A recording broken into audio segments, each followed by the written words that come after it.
glad I was here. Welcome to Nasdaq Trade Talks. I'm Jill Malandrino, Global Markets Reporter at Nasdaq. Joining us at the MarketSite studio, we have Chris Dearborn, Managing Director on Nasdaq's Market Intelligence Desk, for an update on technical levels to watch in the Nasdaq 100. We'll also take a look at the fresh CPI data that came out this morning.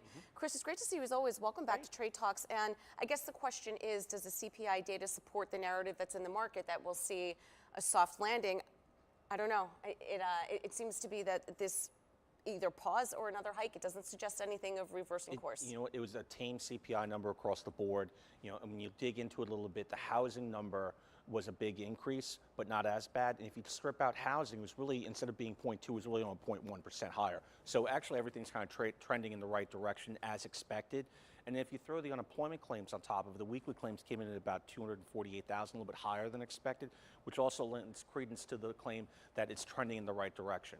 So that thought process, again, we still have another month of data before the next meeting, kind of puts on hold the CME watch tool for the Fed fund futures at basically about 90% that there's going to be no hike in September. Again, a full another month of data to see before that comes out, but that's kind of what we're expecting. Was the market really pricing it in? I think so. We opened at the highs, rallied on the headline, and we've sold off over the course of the day. Market is still holding on to a green, but we still got about an hour left into the marketplace right now.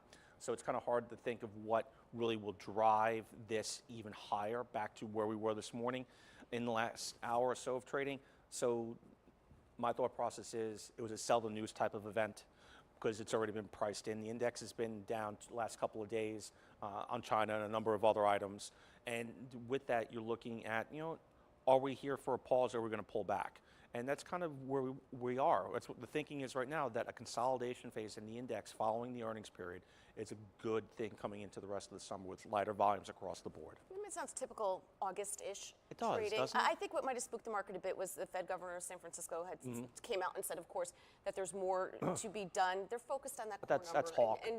Right, but we all know that they're focused on that core number. Let's Right. take a look at your first chart today with some fresh technical levels to watch on the index. So the chart itself, we opened at the highs of the day and we sold off over the course of the morning into the afternoons. The index opened at 15,217. We're well below that right now.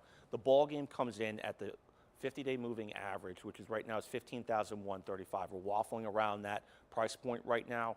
If we close above it, even though the candle will be red on the day closing below where we open, it'll be a positive in a more broader technical space.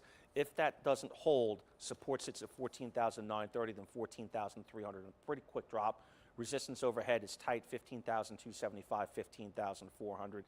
Note the RSI at the bottom of the chart's at 44, which means we're leaning toward a more not quite because 30 is oversold, but that's a big change in less than a week from when we were at 65 to 44, meaning that sellers are hitting bids here across the board as opposed to buyers taking and lifting offers. Yeah, that is quite the move on the RSI in just a week. You want to hear something even crazy? 6 years since Trade Talks has been in inception.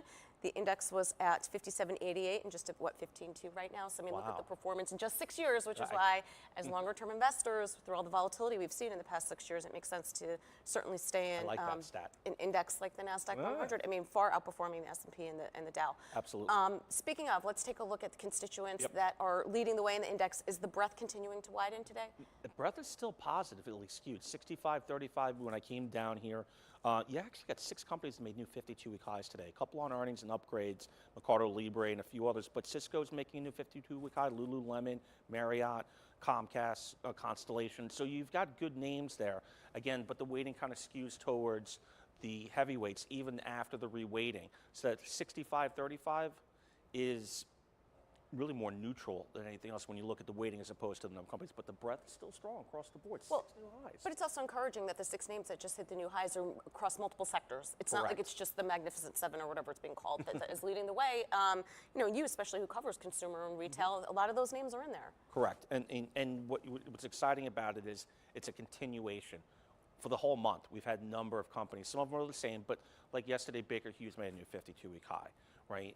You know, and when you look at that, I'm like, oh, Oil Field Services is the Nasdaq 100 company. I go, there you go. So going to your point, it's a broad-based rally across a number of different sectors, which does bode well for future growth prospects down the road. All right, Chris, appreciate the insight as always. Thanks for joining us on Trade Talks, and thanks for joining me. I'm Jill Malandrino, Global Markets Reporter at Nasdaq.